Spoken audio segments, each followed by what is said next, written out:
नमस्कार, जय जोहार। आइए चलते हैं झारखंड शाम की ताज़ा खबरों की ओर। लेकिन उससे पहले दोस्तों, अगर आपने अभी तक इस चैनल को सब्सक्राइब नहीं किया तो कर ले, जिससे कि आपको झारखंड शाम की ताज़ा खबर रोजाना मिलती रहे। पहली बड़ी खबर, भारतीय रेलवे ने अप्रेंटिस के 1664 पदों पर भर्ती निकाली है। उम्मीदवारों के लिए 1 दिसंबर 2021 है आवेदन की आखिरी तारीख। भारतीय रेलवे ने उत्तर मध्य रेलवे प्रयागराज उत्तर प्रदेश के तहत अप्रेंटिस की पोस्ट के लिए आवेदन मांगे हैं। योग्य उम्मीदवार जो इन पदों के लिए आवेदन करना चाहते हैं वो इंडिया रेलवे के ऑफिशियल वेबसाइट rrcpr.organization के माध्यम से अप्लाई कर सकते हैं। इन पदों पर आवेदन करने की आखिरी तारीख 1 दिसंबर है। उम्मीदवार सीधे क्लिक करके इन पदों पर आवेदन कर सकते हैं। पदों की संख्या 1664 है। अगली खबर, भारतीय सेना ने एसएससी ऑफिसर के 200 पदों पर भर्ती निकाली है। कैंडिडेट्स के लिए 30 नवंबर है आवेदन की आखिरी तारीख। भारतीय सेना ने सशस्त्र बल चिकित्सा सेवा एफएमएस के तहत short service commission officer SSC officer की भर्ती के लिए आवेदन मांगे हैं। पदों की संख्या 200 है और महत्वपूर्ण तारीख इसमें आवेदन करने की शुरुआती तारीख 13 नवंबर 2021, आवेदन करने की अंतिम तारीख 30 नवंबर 2021 है। अगली खबर, झारखंड राज्य में अब सचिवालय और पुलिस में नौकरी करने के लिए झारखंड के शैक्षणिक संस्थानों से 10वीं और 12वीं की पढ़ाई करना अनिवार्य कर दिया गया। कैबिनेट ने कर्मचारी चयन आयोग परीक्षा संचालन नियमावली में पात्रता वाहनता से संबंधित नियमावली में किए गए संशोधनों को झारखंड सचिवालय सेवा नियमावली व झारखंड राज्य विधि विज्ञान प्रयोगशाला सेवा नियमावली में संशोधन कर लागू करने पर सहमति दी है। इसके तहत मैट्रिक व इंटर की पढ़ाई राज्य के मान्यता प्राप्त शैक्षणिक संस्थानों से करना अनिवार्य कर दिया गया है। साथ ही प्रतिभागियों के लिए स्थानीय रीति रिवाज व भाषा का ज्ञान भी जरूरी है। कैबिनेट की बैठक में कुल 17 प्रस्तावों को मंजूरी प्रदान की गई। अगली खबर, झारखंड में आ रही सरकारी नौकरी की बम्पर वैकेंसी, जल्द शुरू होगी 1 लाख पदों की नियुक्ति प्रक्रिया। झारखंड में 4 दर्जन नियमावली पाइपलाइन में है, जिनमें से 1 दर्जन के करीब को अंतिम रूप दिया जा चुका है। सबसे बेहतर कार्य नगर विकास विभाग और उत्पाद विभाग में वैकेंसी निकलने वाली है। स्वास्थ्य विभाग समेत कई विभागों की स्थिति बहुत ही खराब बताई जा रही है, वहाँ पर बहुत ही संख्या में नियुक्ति है।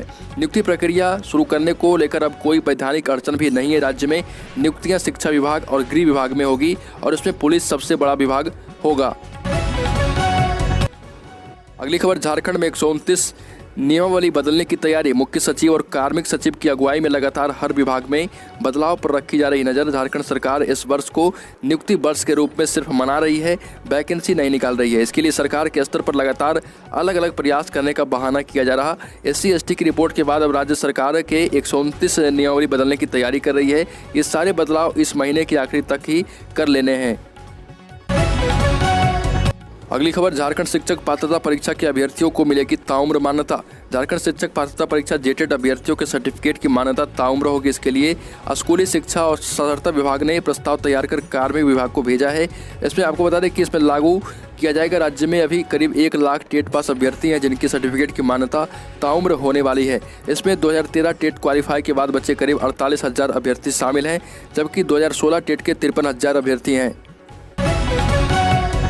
अगली खबर, पीएम की झारखंड को सौगात। पीएम नरेंद्र मोदी की अध्यक्षता में केंद्रीय मंत्रिमंडल की बैठक हुई। इसमें झारखंड को नई सौगात मिली है। पीएम नरेंद्र मोदी ने झारखंड के 19 जिलों में 2827 गाँव में जहां पर टेलीकॉम सेवाएं नहीं थी वहां सेवाएं देने के लिए अनुमोदन दिया है। इसमें बोकारो जिले के 3 गाँव, चतरा के 47 गाँव, दुमका के 16 गाँव, गढ़वा के 35 गाँव शामिल हैं। इसके अलावा गिरिडीह जिले में 22, गोड्डा में 71, गुमला में 84, हजारीबाग में 15, खूंटी में 38, लातेहार में 73, पाकुड़ में 33, पलामू में 45 गाँव शामिल हैं।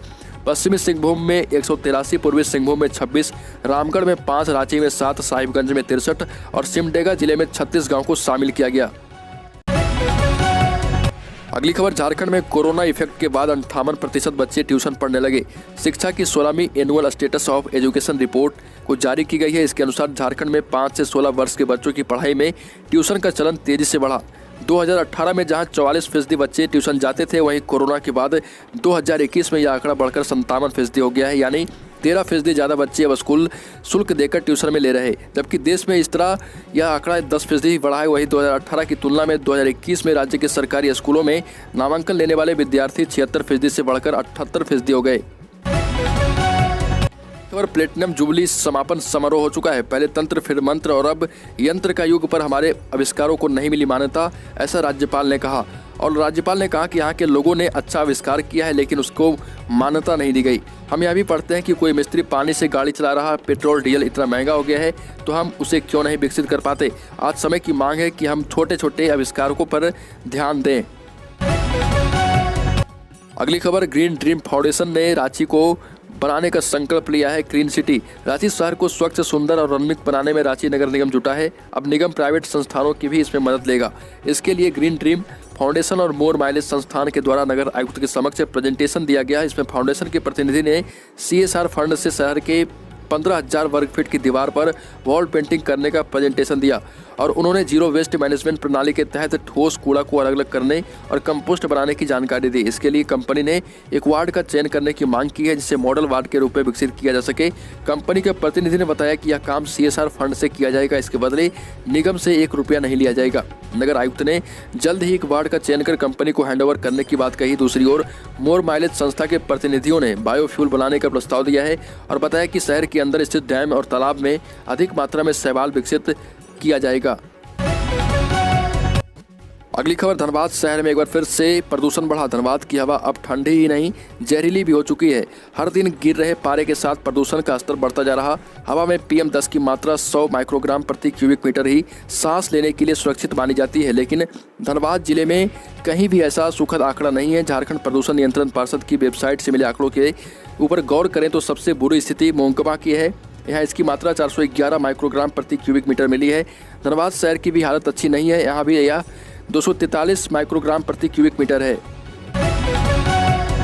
अगली खबर, झारखंड में सरकारी कर्मचारियों की प्रोन्नति पर लगी रोक जल्द हटेगी। इस मुद्दे पर हाईकोर्ट में सुनवाई शुरू हो गई है। इसमें राज्य सरकार की ओर से महाधिवक्ता राजीव रंजन ने पक्ष रखा और उन्होंने शपथ पत्र दायर कर कहा कि राज्य सरकार प्रोन्नति पर लगी रोक हटाने की दिशा में गंभीरता से विचार कर रही है। जल्द ही इस पर फैसला लिया जाएगा। अब इस मामले में अगले साल 2 जनवरी को सुनवाई होगी। गौरतलब है कि राज्य में SC/ST कर्मचारियों की प्रोन्नति को लेकर विवाद था। इस पर विधानसभा की विशेष समिति ने जांच के बाद प्रोन्नति पर रोक लगाने की सिफारिश की थी। इसके बाद 24 दिसंबर 2020 को CM के आदेश पर कार्मिक एवं प्रशासनिक सुधार विभाग ने इस पर रोक लगा दी थी। अगली खबर, प्रधानमंत्री आवास योजना की वर्टिकल 3 के तहत बारामुड़ी में बनने वाले किफायती आवास निर्माण की कवायद निगम ने तेज कर दी है। धनबाद जिले के बारामुड़ी में फ्लैटों के निर्माण को लेकर 22 नवंबर को बारामुड़ी में भूमि पूजन किया जाएगा। भूमि पूजन के लिए जुड़कों की टीम धनबाद आएगी। G+3 की तर्ज पर बिल्डिंगों का निर्माण किया जाएगा। फ्लैटों के रजिस्ट्रेशन के लिए 5,000 रुपये निगम के बैंक अकाउंट में जमा करना होगा। निगम के अनुसार फ्लैटों का रजिस्ट्रेशन मैनुअल ही किया जाएगा। रजिस्ट्रेशन फॉर्म का परफॉर्मा भी तैयार कर लिया गया है। झारखंड लोक सेवा आयोग JPSC की 7वीं से 10वीं तक की राज्य सिविल सेवा प्रारंभिक परीक्षा का रिजल्ट आने के बाद से आयोग फिर से सुर्खियों में है। सीरियल रोल नंबर वाले अभ्यर्थियों के पास होने का मामला अभी शांत भी नहीं हुआ था कि अभ्यर्थियों ने एक और आरोप जड़ दिया है। देवेंद्र नाथ महतो व प्रवीण चौधरी ने मीडिया से बातचीत में कहा कि PT में 230 अंक लाने वाले पास हो गए, जबकि 272 अंक लाकर भी कई अभ्यर्थी फेल हैं। सेटिंग गेटिंग से फेल छात्रों को पास किया गया है, इसलिए परीक्षा को रद्द करना ही एकमात्र विकल्प है। और JPSC ने अभी तक PT का कट ऑफ मार्क्स जारी नहीं किया है, इससे संदेह उत्पन्न होना स्वाभाविक है। आयोग आखिर कट ऑफ मार्क्स क्यों नहीं जारी कर रहा। अगली खबर, जादूगोड़ा से पैसे की लालच में कलयुगी बेटे ने अपने पिता को कुदाल से काटकर हत्या कर दी। इसके बाद खुद थाना जाकर सरेंडर किया। थाना में पहुंचकर बताया कि उसने अपने पिता की हत्या कर दी है और उसे गिरफ्तार कर लिया जाए। यह घटना जादूगोड़ा थाना क्षेत्र की भाटिन पंचायत के फुदना डूंगरी टोला में घटी है। कानू टूडू ने सोए हुए अपने पिता 70 वर्षीय जगत टूडू को कुदाल से काटकर निर्मम हत्या कर दी। ताबड़तोड़ प्रहार से संभलने का मौका भी नहीं दिया। मौके पर ही वृद्ध ने दम तोड़ दिया। हत्या करने के बाद ही खुद ही वह अपने आप को सरेंडर करने पुलिस थाने पहुंचा। अगली खबर, झारखंड राज्य के सरकारी स्कूलों में शिक्षक बनने की चाह रखने वाले युवाओं के लिए अच्छी खबर है। सरकार शिक्षकों की बहाली की प्रक्रिया जल्द शुरू करेगी। इसके लिए सरकार ने सभी जिलों में प्रारंभिक विद्यालयों में शिक्षकों की स्वीकृत कुल पदों, कार्यरत व रिक्त पदों की जानकारी मांगी है। विभाग का आदेश मिलने के साथ ही पूर्वी सिंहभूम जिला शिक्षा अधीक्षक कार्यालय ने रिक्तियों की सूची तैयार कर ली है। इसके तहत जिले के प्रारंभिक विद्यालयों में शिक्षकों के स्वीकृत 4589 पदों में से 1193 पद रिक्त हैं, यानी 26% पद रिक्त हैं। करीब 74% शिक्षकों के भरोसे बच्चों की पढ़ाई चल रही। जिले में इससे पहले वर्ष 2015 में शिक्षकों की नियुक्ति हुई थी। अगली खबर, धनबाद में अभिनेत्री कंगना रनौत के खिलाफ राजद्रोह का मुकदमा दायर। फिल्म अभिनेत्री कंगना रनौत के खिलाफ राजद्रोह का मुकदमा दाखिल किया गया है। भोली थाना क्षेत्र के पांडरपाला निवासी इजहार अहमद उर्फ बिहारी ने मुख्य न्यायिक दंडाधिकारी की अदालत में मुकदमा दाखिल कर स्थानीय थाना में प्राथमिकी दर्ज करवाने का निर्देश देने की प्रार्थना की। शिकायतकर्ता इजहार ने कंगना रनौत के विरुद्ध राजद्रोह व देश को नीचा दिखाने का आरोप लगाया। शिकायतकर्ता बाद में बाती ने बताया कि कंगना ने अपने बयान में कहा था कि 1947 में भारत को आज़ादी भीख में मिली थी। असली आज़ादी 2014 में मिली, जब मोदी की सरकार बनी। इजहार ने आरोप लगाया कि ऐसा विवादित बयान देकर कंगना ने भारत को पूरे विश्व में बदनाम कर दिया। अगली खबर, हरियाणा की अजय गिल माही की मुराद देर शाम पूरी हो गई। भारतीय क्रिकेट टीम के पूर्व कप्तान महेंद्र सिंह धोनी ने न केवल उससे मुलाकात की बल्कि अपने फार्म हाउस के अंदर बुलाया, गले लगाया, सेल्फी खिंचवाई, बैट पर ऑटोग्राफ दिया और बेस्ट ऑफ लक बोलकर फ्लाइट के टिकट के साथ विदा कर दिया। हरियाणा के जलाना खेड़ा के 18 साल का अजय गिल धोनी से मिलने के लिए दूसरी बार 1436 किलोमीटर पैदल यात्रा कर रांची पहुंचा था। पिछली बार उसने 16 दिन में यात्रा पूरी की थी, इस बार उसे 18 दिन लगे। धोनी से मुलाकात के बाद उसने कहा, मेरा जीवन धन्य हो गया है। अगली खबर, Jharkhand sports cricket association stadium Ranchi में 19 नवंबर को दूसरा T20 इंटरनेशनल क्रिकेट मैच खेला जाएगा।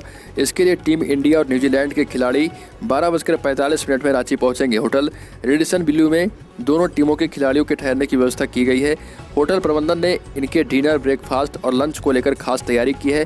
मैच के दिन रात का डिनर स्टेडियम में ही सर्व किया जाएगा। हालांकि खिलाड़ियों के मेन्यू में इस बार झारखंड का कोई भी व्यंजन शामिल नहीं रहेगा। झारखंड धुसका काफ़ी मशहूर है और यहाँ आने वाले मेहमानों के खाने में इसे जरूर परोसा जाता था, लेकिन इस बार ऐसा नहीं होगा क्योंकि BCCI की ओर से भेजे गए डाइट चार्ट में इसका जिक्र ही नहीं है। 2 साल पहले हुए अंतर्राष्ट्रीय मैच में इसे परोसा गया था। तो दोस्तों, झारखंड की शाम की ताज़ा खबरों में अभी के लिए इतना ही। अगर आपने अभी तक इस चैनल को सब्सक्राइब नहीं किया तो कर लें, जिससे कि आपको झारखंड शाम की ताज़ा खबर रोजाना मिलती रहे।